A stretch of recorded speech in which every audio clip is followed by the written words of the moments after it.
That's what I'm talking about. Wait! Okay, now, from the beginning. Hello my friend et bienvenue sur Kevlar Diet. Aujourd'hui on va parler des étiquettes alimentaires. Mais avant de commencer, ce que je te conseille de faire si tu en as la possibilité, donc si t'es pas au volant, puisqu'au volant le portable c'est interdit, donc si tu as la possibilité de le faire, rends-toi sur Instagram, sur mon compte Kevlar Diet, où je t'ai préparé une infographie justement sur comment savoir déchiffrer les étiquettes alimentaires et ça te servira un petit peu de fiche de route. Tu auras les grandes lignes que je vais développer ici et maintenant, my friend. Alors ce podcast-là, je voulais le faire depuis un petit moment.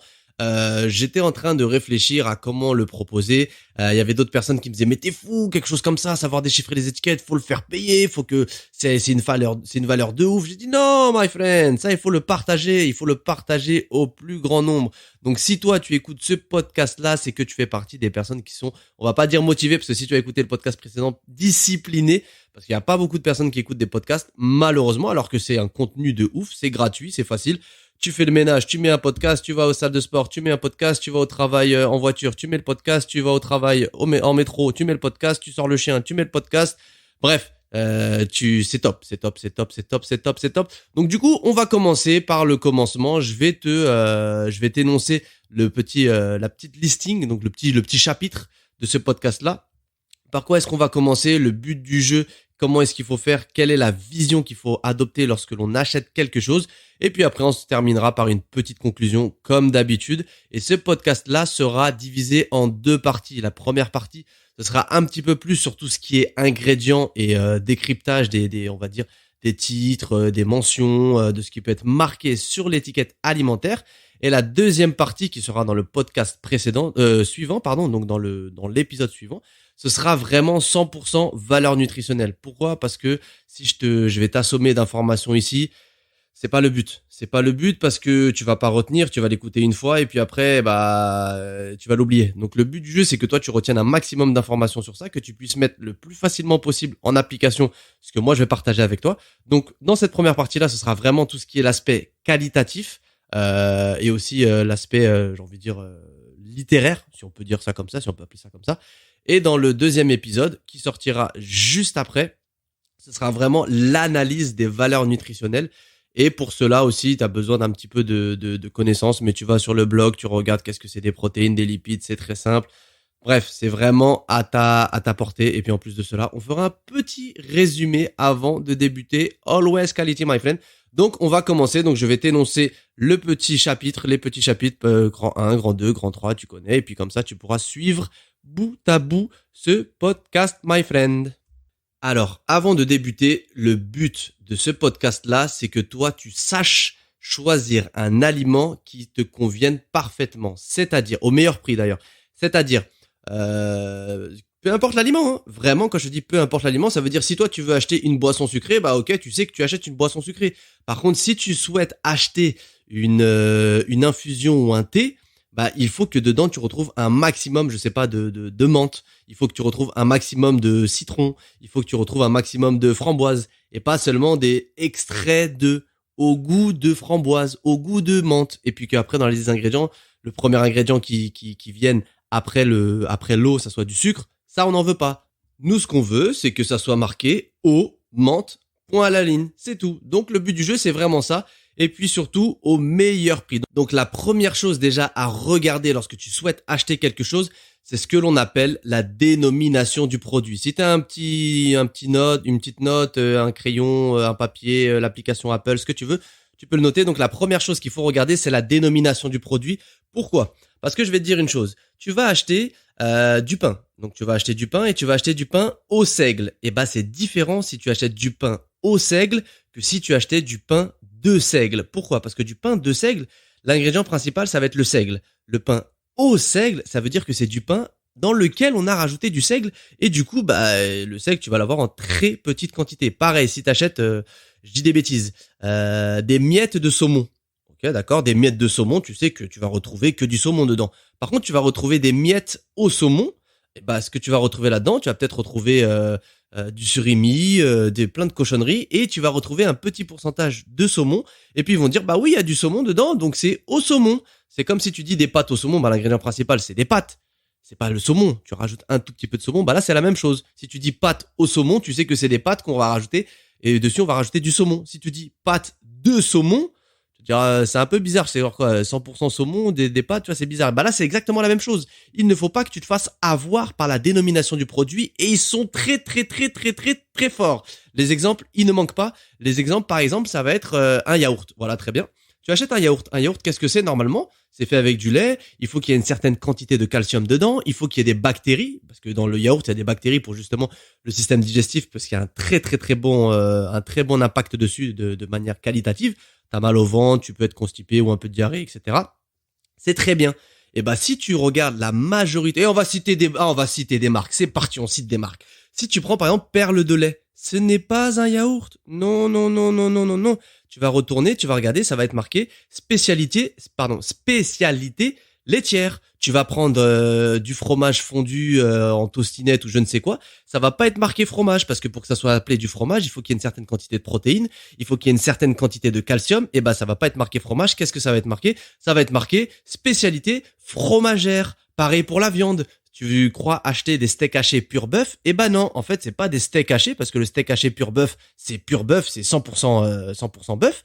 Tu vas acheter des steaks, tu crois que c'est des steaks hachés 100% pur bœuf et en fait non, c'est de la viande animale mélangée avec des protéines végétales. Donc il faut faire extrêmement attention à la dénomination du produit. C'est extrêmement important et ça j'en parlais dans les stories où ça avait fait un petit peu scandale. Il y avait une marque de céréales pour petit déjeuner. Je ne me rappelle plus de la marque, donc je vais pas la citer parce que je me rappelle plus de la marque. Et ils avaient mis c'était du muesli. Ils avaient mis des morceaux de fraises. Voilà l'image super bien des morceaux de fraises. Tu vois en plus elles sont bien fraîches et un peu d'eau dessus. Enfin top top top. Et en fait quand tu regardais dedans, tu retournais, c'était marqué goût fraise, donc quand c'est marqué goût fraise, il y a pas de fraise, c'est faux. C'est juste le goût. Et même quand ils vont te dire arôme naturel, ça n'a strictement rien de naturel, ce sont des arômes de synthèse. Donc c'est synthétisé à partir d'une fraise qui est naturelle, mais c'est copié, c'est vraiment chimique. Donc ça n'a strictement rien à voir. Et dedans, il y avait pas de fraises, c'était des copeaux de bois goût fraise. Donc des copeaux de bois qui étaient comestibles bien évidemment, mais auxquels on a rajouté du goût de fraise. Et toi, tu croyais que tu mangeais de la fraise, mais en fait, tu ne mangeais pas de fraise. Et comment est-ce que tu aurais pu t'en rendre compte? Tout simplement en lisant la dénomination du produit, en voyant est-ce que c'est avec des vrais morceaux de fraise. Goût fraise, c'est mort. Arôme, extrait, c'est mort. Mais vraiment, en lisant, en faisant attention à la dénomination du produit, tu peux t'en rendre compte. Par contre, les industriels, ils sont vachement forts parce que c'est quoi leur but? Le but du jeu, c'est qu'ils te vendent le produit le plus rentable pour eux, donc de plus basse qualité qui leur coûte le moins cher, au prix le plus fort. Donc ils vont te faire croire que c'est une qualité c'est du haut standing, alors que non. Mais si tu es, je te promets, je t'assure, my friend, je promets juré, si tu fais attention à la dénomination du produit, juste à ça, tu vas pouvoir faire des économies folles et tu vas pouvoir acheter des vrais produits de qualité. Donc la dénomination du produit, c'est extrêmement important, my friend. La deuxième chose à regarder, ça va être la liste des ingrédients. Note ça, liste des ingrédients. La liste des ingrédients, c'est noté, tu retournes, c'est obligatoire. C'est obligatoire sauf si le produit, il est composé que d'un seul ingrédient. Par exemple, t'achètes un paquet de cacahuètes et ils vont pas te mettre liste des ingrédients cacahuètes. Ah ouais, sans blague. Sauf s'ils vont te mettre des additifs, etc., etc. Mais quand c'est un produit tout seul, par exemple, quand ça va marquer eau, bah, ils vont pas te mettre eau. C'est logique. Mais quand il y a plusieurs ingrédients, c'est obligé. Et la législation française, elle est très, très dure. Ça, j'ai bossé avec eux. La DGCCRF, elle veille au grain. Donc, il n'y a pas de triche dessus, normalement, bien évidemment. Sinon, ils s'exposent à de très lourdes sanctions. Mais après, la question à se poser, et c'est se dire, est-ce que c'est pas plus avantageux pour eux de payer la sanction et d'arnaquer tout le monde, ou bien de respecter ça, justement, et de ne pas arnaquer les personnes. Donc, la liste des ingrédients, elle est donnée dans l'ordre décroissant. Donc, le premier ingrédient qui arrive, c'est l'ingrédient qui est le plus représenté dans le produit. Admettons, tu achètes du pain. Le pain, qu'est-ce qui est le plus représenté dans le pain? Ça va être de la farine. Farine de blé, farine de seigle, farine d'avoine, ce que tu veux. Mais tu vas pas voir normalement sucre. Par contre, lorsque tu achètes des gâteaux où tu vois que l'ingrédient principal, genre liste des ingrédients, sucre. Ah là, tu peux jeter ton gâteau à la poubelle. Hein. Tu as acheté du sucre. Voilà, t'as acheté du sucre. Premier ingrédient d'un gâteau, tu te poses la question. Ok, si moi je veux faire ce produit-là, cet aliment-là, si je veux le cuisiner, comment je vais faire? Bah écoutez, bah, je vais mettre plus de farine, ensuite je vais mettre de l'eau, ensuite je vais mettre un peu des œufs, ensuite je vais mettre un peu de sucre. Mais c'est pas le sucre que tu vas mettre en tout premier, c'est pas le sucre qui est l'ingrédient majoritaire dans ce produit-là. Auquel cas, ce n'est plus des gâteaux, ce ne sont plus du pain, mais ce sont des produits sucrés. Donc la liste des ingrédients, elle est extrêmement importante. Pourquoi? Parce qu'elle va te renseigner de la qualité des aliments qui sont dedans. La qualité des aliments, parce que par exemple, si tu prends, je dis des bêtises, t'achètes une tarte aux pommes, même industrielle, on va dire une tarte aux pommes. T'achètes une tarte aux pommes. L'ingrédient principal, il va y avoir sucre en premier. Dedans, ils vont te mettre des graisses de palme hydrogénées. D'ailleurs, ce qui est très mauvais. Ils vont te mettre des œufs en poudre reconstitués, du lait en poudre. D'ailleurs, la petite anecdote, lait en poudre reconstitué, lactosérum en poudre, protéines en poudre. C'est exactement la même chose que ce que prennent les personnes qui font de la musculation. Donc les gros bidons de compléments alimentaires. C'est la même chose.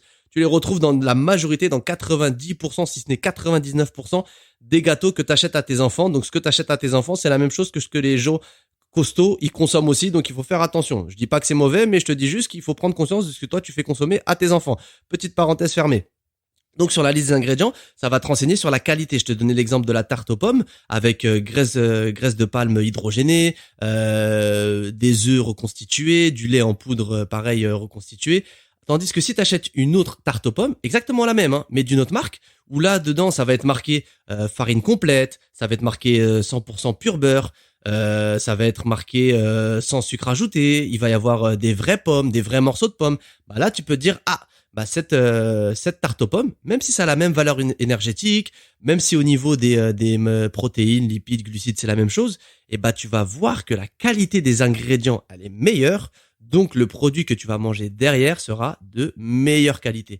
Donc la liste des ingrédients, pour retenir une chose, c'est donné par ordre décroissant et il faut se poser la question de, si je veux faire cet aliment-là, si je veux le cuisiner, si je veux le préparer, moi, qu'est-ce que j'aurais mis en premier? Quel est l'aliment qui est le plus représenté dedans normalement? Et un petit tips, si tu achètes un produit et que tu vois que la liste des ingrédients elle est grande comme un dictionnaire, tu peux jeter ce produit-là. Normalement, un bon produit, il y a que très peu d'ingrédients dedans. Donc la taille aussi de la liste des ingrédients te renseigne sur la qualité du produit. Plus la liste des ingrédients est courte, plus ce produit-là est de meilleure qualité. Troisième petite chose qui pourrait se rentrer dans la liste des ingrédients parce qu'elle apparaît dans la liste des ingrédients, ça va être tout ce qui est additif.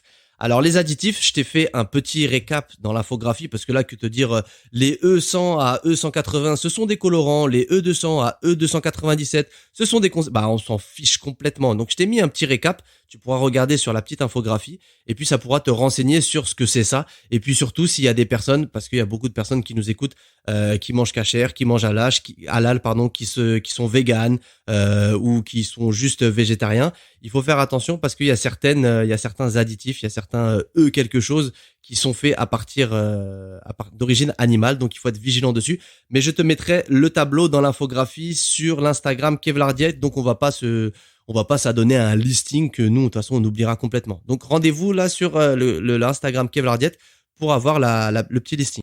Quatrième chose, ça je l'aime bien parce que c'est des petits malins, c'est des petits malins les industriels. Ouais.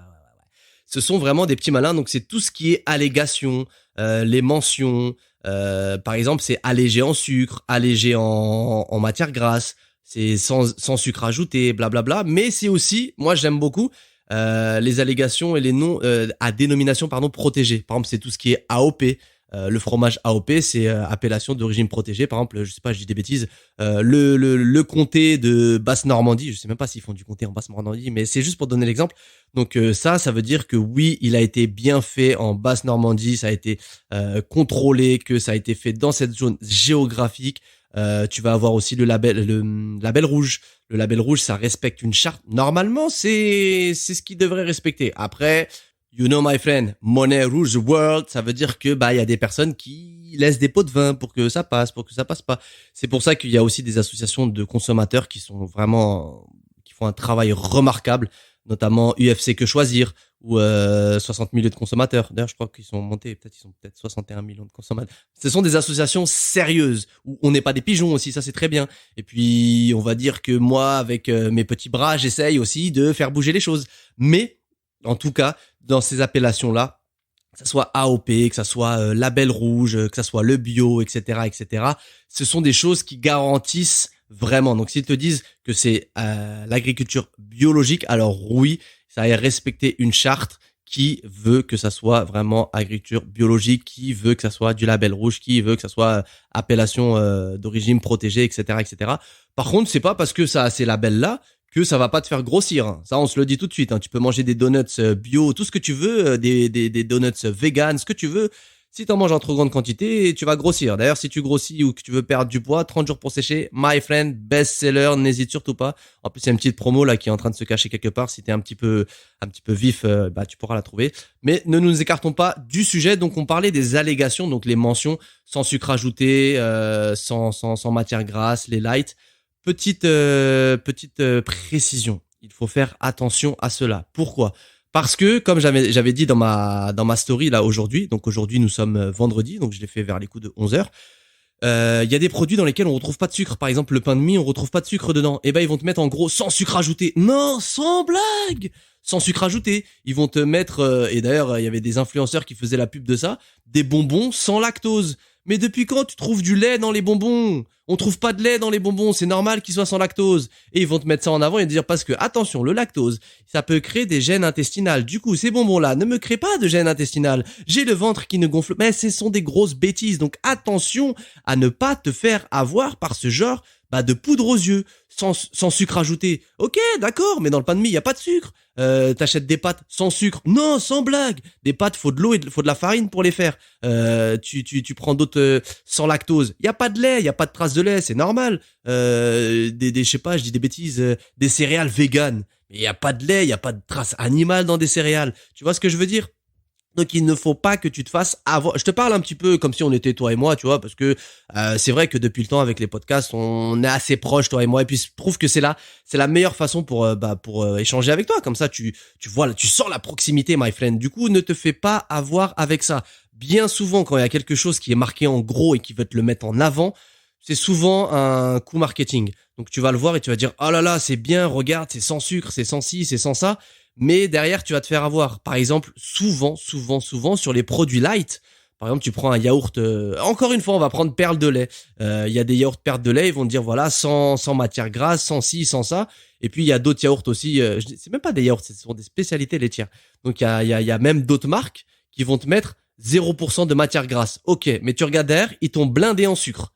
Donc, c'est quoi l'intérêt ? Tu prends pas de matière grasse, alors qu'un yaourt, il y a rien du tout comme matière grasse. Tu prends même un yaourt basique, il y a 1 ou 2% de matière grasse, c'est que dalle. Mais ils vont te mettre sans matière grasse, par contre, ils vont te rajouter du sucre derrière. Bah oui, parce que le sans matière grasse, c'est dégueulasse. C'est pas bon, le light. Du coup, il faut contrecarrer. Comment on contrecarre ça ?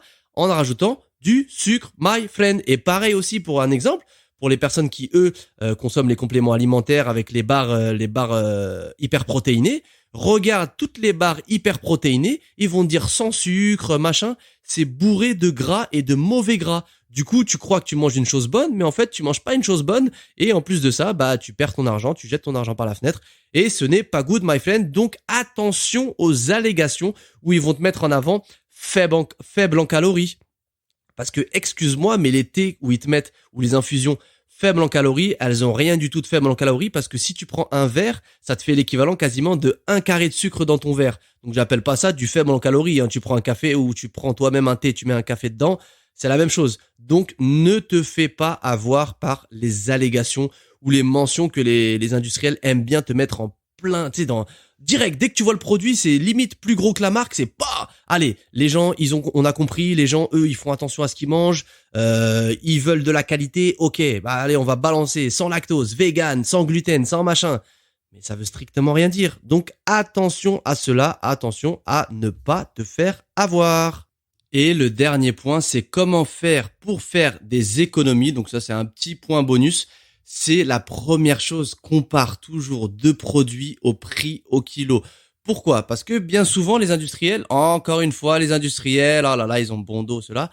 Les industriels, ils vont te vendre un packaging où tu dis, ah, je suis gagnant. Et on avait fait la comparaison avec les compotes de pommes, en gourde. On avait vu la différence qu'il y avait entre la marque de distributeur et la grande marque, mais c'était hors de prix. La marque de distributeur, elle était de meilleure qualité, et par contre, quand tu comparais les deux, bah la marque de distributeur, elle était plus chère. Quand tu regardais, par exemple, elle était à 2 euros, tandis que la marque de la grande marque, elle était un petit peu moins de 2 euros. Par contre, quand tu regardais le prix au kilo, ça n'avait absolument rien à voir.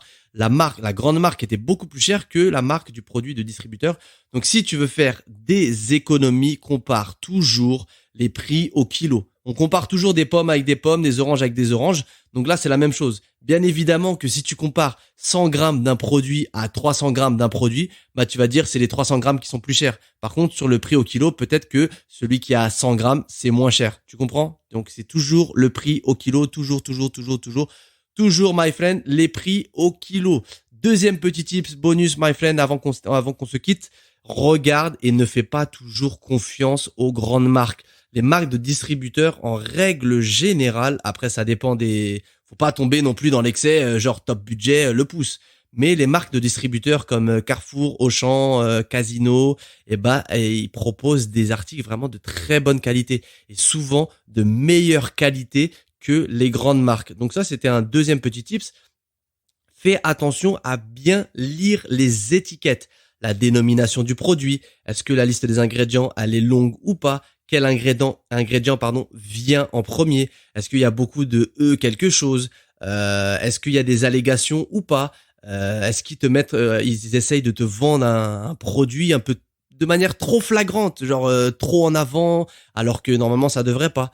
Et aussi compare le prix au kilo, parce que bien évidemment c'est le top d'acheter un aliment de qualité. Par contre, s'il vaut 10 fois le prix des aliments du marché, bah, on peut se poser la question de est-ce que c'est pertinent ou pas. Par contre, si il est au même prix, voire moins cher ou un tout petit peu plus cher, bah, on peut se poser la question de est-ce que c'est pas plus intéressant d'investir un tout petit peu dedans pour avoir meilleure qualité plutôt que d'acheter un autre produit où au final, si tu fais le ratio des ingrédients qu'il y a dedans, tu vas payer du sucre, tu vas payer du vent au prix fort, alors que dans l'autre produit, tu as vraiment des produits de qualité que tu payes au juste prix. Le juste prix, my friend. C'est ça, vraiment, c'est ça. Le point sur lequel on peut se quitter, c'est sur le juste prix. Donc vraiment, il faut que tu fasses attention à ça, parce qu'il y a ça me révolte. J'en perds mes mots. C'est vraiment, ça me révolte. Parce que t'as des personnes qui ont peu de moyens. Ah, ça m'énerve. Ils ont peu de moyens. Vraiment, ils ont peu de moyens et ils ont du mal à s'en sortir parce que lorsqu'ils font les courses, bah forcément, ça coûte cher. Mais parce qu'ils achètent des produits industriels qui pensent que ce sont des bons aliments, malheureusement, mais dedans, ce ne sont pas des bons aliments parce que c'est bourré de sucre, parce que c'est bourré de mauvaise graisse, tandis que d'autres aliments qui sont, oui, en apparence plus chers, ils ont des meilleurs ingrédients dedans, ils ont des aliments vraiment de bonne qualité qui vont tenir au corps, qui vont te garder en bonne santé, qui vont faire en sorte que tu n'as pas faim une demi-heure après. Alors oui, tu vas payer ça un petit peu plus cher en apparence, mais tu peux te poser la question de qu'est-ce qui revient plus cher? Payer un produit quelques euros en plus alors que dedans il y a vraiment des aliments de qualité, ou bien payer un produit moins cher alors que dedans 90% du produit c'est du sucre. C'est quoi la question? Enfin c'est quoi la réponse? On peut se poser cette question-là. Qu'est-ce qui revient le plus cher? Payer des vrais aliments un petit peu plus cher en apparence ou payer moins cher du sucre? Tu achètes du sucre. Quand tu achètes de la poudre de chocolat, tu crois que tu achètes du cacao et non, t'achètes du sucre. Le Nesquik, c'est quoi? C'est du sucre. Tu crois que tu achètes du chocolat et non, t'achètes du sucre. Donc, on peut se poser la question de ça.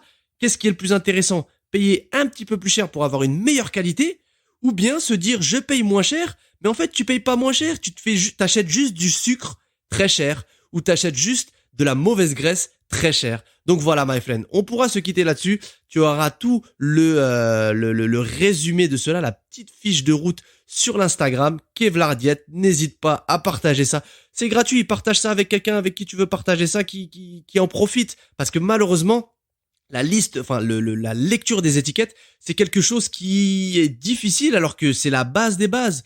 La base de notre alimentation, parce que maintenant, on va pas se le mentir, très peu de personnes vont à la poissonnerie, vont à la boucherie, vont chez le primeur, vont chez l'agriculteur lui dire « Bonjour monsieur, est-ce que vous avez du blé aujourd'hui ?» Non, c'est faux. Donc on achète quasiment tous au supermarché, on va dire 80% de la population achète au supermarché. Donc si tu sais lire les étiquettes, tu sais ce que tu vas acheter, donc tu sais ce que tu vas mettre dans ton corps, et du coup bah c'est toi qui vas vraiment pouvoir piloter si tu veux prendre, si tu veux perdre du poids, si t'es fatigué, pourquoi est-ce que toi t'es fatigué? Bah c'est normal, si tu bourres de sucre un produit, il va être fatigué le bonhomme derrière. Alors que si tu mets des bons aliments dedans, bah il va pouvoir tenir toute la matinée et toute la journée de travail.